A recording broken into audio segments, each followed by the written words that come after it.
betreed ik een nieuwe zone met betalend parkeren. Maar in feite bevindt hij zich dus nog steeds binnen de zone waar het verboden is om stil te staan en te parkeren.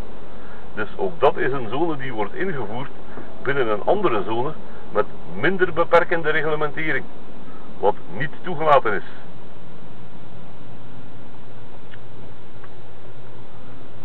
Nu bevind ik mij in een tweede zone en binnen die tweede zone wordt een derde zone ingesteld, namelijk een met zone 30.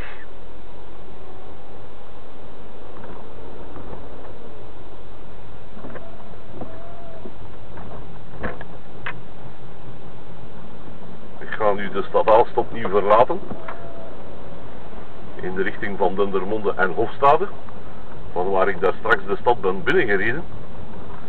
Ik kom hier opnieuw aan de Zeshoek. Er wordt een einde gemaakt aan de zone 30. Hier iets voor de verkeerslichten. Iets verderop wordt ook een einde gemaakt aan de zone waarbinnen moet geparkeerd worden met behulp van de parkeerschijf. Rechts bevindt zich alweer een fietspad dat, zoals straks duidelijk zal te zien zijn, eindigt voorbij het kruispunt. Hier namelijk, maar alweer ontbreekt een bord A25.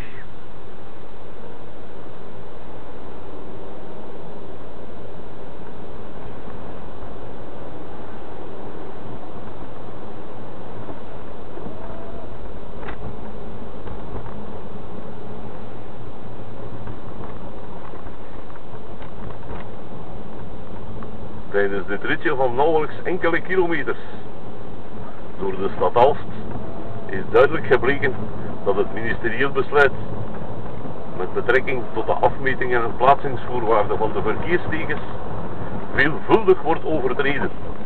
Dat er sprake is van een hele reeks inbreuken tegen dat nogthans belangrijke ministerieel besluit dat een grote impact heeft op de verkeersveiligheid.